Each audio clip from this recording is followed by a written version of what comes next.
Oke, kali ini kita akan membicarakan tentang Ustadz Pelik Syau, di mana sepertinya tahun ini adalah tahun yang dimana beliau ini sangat populer ya dibandingkan tahun kemarin.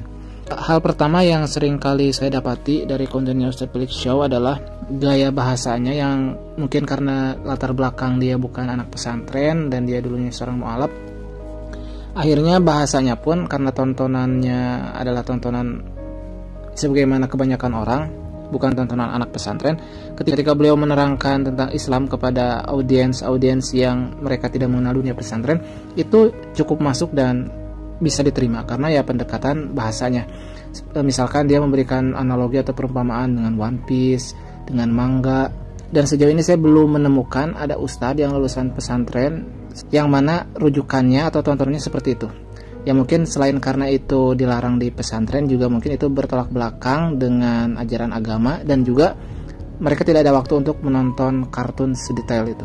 Sehingga ketika mereka menyampaikan ajaran agama kepada orang yang benar-benar jauh dari agama, ya kurang masuk gitu, karena bahasa mereka adalah bahasa pesantren, bahasa agama, sedangkan yang mereka inginkan adalah bahasa yang relate dengan apa yang mereka tonton.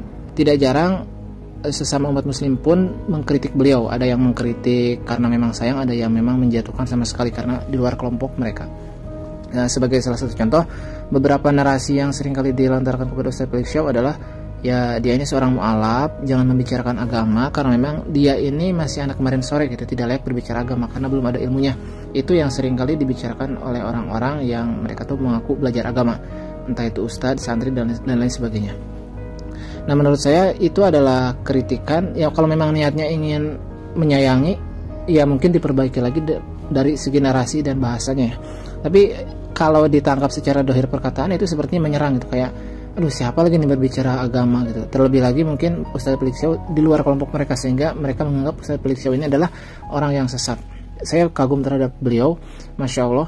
Tapi saya juga tidak menutup mata bahwasanya dalam beberapa podcastnya beliau juga beberapa kali mengucapkan sesuatu yang salah dalam agama. Sebagai contohnya, beliau pernah mengatakan bahwa apapun yang dilakukan seorang istri maka dosanya ditanggung suami, meskipun suami telah memberitahunya dan lain sebagainya. Kalau tidak salah, ucapan itu beliau ucapkan di podcastnya Nikita Willy. Dan itu tentunya salah ya teman-teman, karena ketika suami sudah mendidik sekuat tenaga sebisa mungkin, kemudian istrinya ternyata masih berbuat maksiat, ya dosanya ditanggung istrinya gitu. Yang salah itu ketika suaminya tidak mendidik dan istrinya berbuat dosa, ya suaminya menanggung gitu. Itu yang pertama. Kemudian kesalahan kedua di podcastnya Raymond Chien, beliau mengatakan bahwasanya malaikat pencabut nyawa itu malaikat Israfil, yang mana malaikat Israfil itu adalah malaikat yang bertugas untuk meniup sangkakala ya. Malaikat pencabut nyawa itu Israel namanya kan. Terus juga yang sempat disinggung oleh beberapa YouTuber terkait keyakinan akidah beliau. Saya rasa untuk orang bisa masuk ke Islam dulu sebagai gerbang, ya tidak ada yang salah ya teman-teman. Tapi untuk pemahaman, kalau misalkan teman-teman nih awalnya jauh dari agama atau nonis tiba-tiba masuk Islam karena tertarik dengan beliau, ya itu bagus. Tapi alangkah baiknya ketika sudah masuk lebih dalam ke dalam Islam, ingin belajar Islam secara kafah, itu cari lagi ustadz yang memang menekuni lebih dalam lagi. Ya makanya saya menyadari ketika melihat podcast beliau dan membicarakan takdir ada beberapa yang sebetulnya miss. Tapi itu tidak apa-apa karena itu langkah awal ya. Kalau sejak awal sudah disalahkan, itu kan jadinya orang yang mau masuk Islam pun kayak, oh di Islam tuh terpecah ini ya, belum apa-apa udah dihujat oleh sesama Islam gitu. Di luar kesalahan itu, beliau ini luar biasa ya teman-teman, bisa menyentuh berbagai kalangan yang mungkin sangat jauh ke pelosok ke dalam, yang saya rasa sejauh ini saya belum menemukan orang lulusan pesantren yang gaya bahasa dakwahnya tuh bisa sediterima itu di masyarakat awam ya teman-teman. Jadi menurut saya ya teman-teman, kalau di antara teman-teman ada yang lulusan pesantren juga ilmunya tinggi, dibandingkan teman-teman mengoreksi terus-terusan Ustadz Pelik Syau, apalagi menghujat, alangkah baiknya jika Ustadz Pelik Syau itu dirangkul ya teman-teman, supaya beliau ini semakin menambah ilmunya, dan beliau ini bisa kita manfaatkan untuk menjadi perpanjangan tangan, yang mana kan misalkan sekelas ulama besar itu tidak mungkin sampai mempelajari komik dan masuk ke rongga-rongga.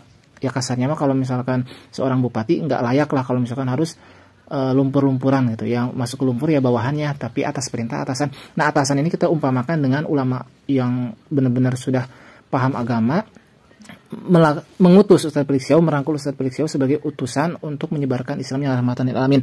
Dengan begitu, dengan terjadinya kerjasama ini, insya Allah Ustadz Felix Xiao juga merasa dirangkul dan beliau juga akan terus belajar agama dengan pemahaman yang ideal, yang Ahlussunnah wal Jamaah, yang benar, dan juga masyarakat akan semakin terinfluence dengan Islam yang rahmatan lil alamin, yang mana gara-gara hal itu mungkin Islam yang awalnya, yang kini sekarang sudah mulai dilupakan karena kita sudah dimasuki berbagai paham ateis, liberal dan sebagainya. Dengan hal itu Islam atau generasi Islam yang ada di Indonesia khususnya dan umumnya di seluruh dunia bisa kembali, bisa disentuh lagi gitu melalui perpanjangan tangan, yakni orang-orang seperti Ustadz Felix Xiao ini ya teman-teman.